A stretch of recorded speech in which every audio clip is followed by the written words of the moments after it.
রহস্যময় আয়নাঘরের কারিগর কুখ্যাত জিয়াউল আহসান।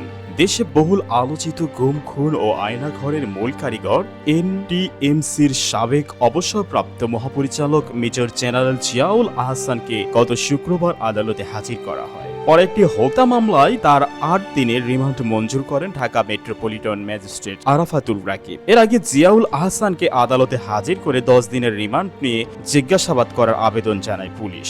অন্যদিকে তার আইনজীবী রিমান্ড বাতিল চেয়ে আবেদন করলে উভয় পক্ষের শুনানি শেষে আদালত জিয়াউল আহসানকে ৮ দিনের রিমান্ড দিয়ে জিজ্ঞাসাবাদ করার অনুমতি প্রদান করা হয়। অবশ্য আদালত থেকে রাতে তাকে ডিবির কার্যালয়ে নিয়ে যাওয়া হয়। পুলিশ সূত্রে জানা যায়, গত ১৬ জুলাই ২০২৪ বৈষম্য বিরোধী ছাত্র আন্দোলন চলাকালে পুলিশের গুলিতে শাহাদাত বরণ করেন ৬ জন ছাত্র জনতা। এই ব্যাপারে নিউ মার্কেট থানায় সন্দেহভাজন অজ্ঞাতনামা বেশ কিছু সংখ্যক লোকের নাম দিয়ে একটি মামলা দায়ের করা হয়। ওই মামলায় পুলিশ মেজর জেনারেল অবসরপ্রাপ্ত জিয়াউল আহসানের সম্পৃক্ততার অভিযোগ পাওয়া যায়, যার পরিপ্রেক্ষিতে সেনা হেফাজতে থাকা মেজর জেনারেল অবসরপ্রাপ্ত জিয়াউল আহসানকে যথাযথ আইনি প্রক্রিয়া অনুসরণ করে সেনাবাহিনী পুলিশের কাছে হস্তান্তর করে। আইন শৃঙ্খলা বাহিনীর কর্মকর্তারা বলছেন, সরকারের ভিন্ন মতাবলম্বী দমনের সব ধরনের পন্থা ব্যবহার করতেন জিয়াউল আহসান। আয়নাঘরের মূল কারিগরও ধরা হয় তাকে। সরকারের বিরোধীদের ধরে এনে এখানে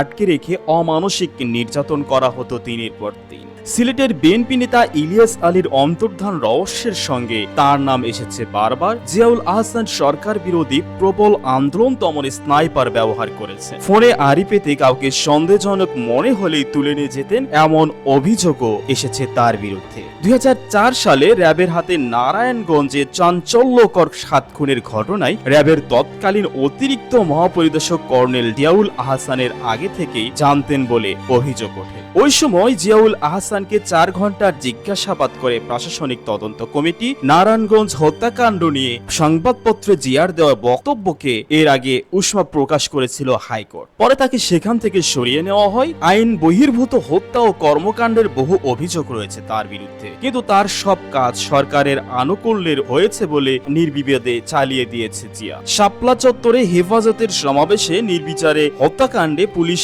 র্যাবের অভিযানে জিয়াউল র্যাবের নেতৃত্ব দিয়েছিলেন। সেখানে শত শত হেফাজত কর্মীকে হত্যার অভিযোগ রয়েছে।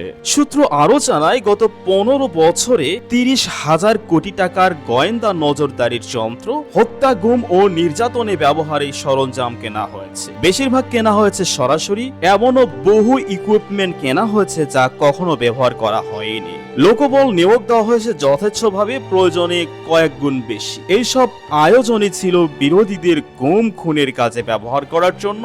বাংলাদেশে গুম খুনের আসল কারিগর যে শুধু তা না, ফোন ট্র্যাপিং এর নামে মানুষের প্রাইভেসি ধ্বংস করেছেন তিনি, এবং প্রাউডলি সেই সব রেকর্ডিং এই পারভার্ট লোকটা মিডিয়াতে সরবরাহ করত এবং আমাদের স্পাইলেস মিডিয়া সেগুলো প্রচারও করত। সুপ্রিয় দর্শক, আপনারা কে কোথা থেকে দেখছেন আমাদেরকে কমেন্ট করে জানিয়ে দিন। আমরা পরবর্তী ভিডিওতে আপনার নাম ঠিকানা জানিয়ে দিব। এতক্ষণ আমাদের সাথে থাকার জন্য আন্তরিকভাবে ধন্যবাদ।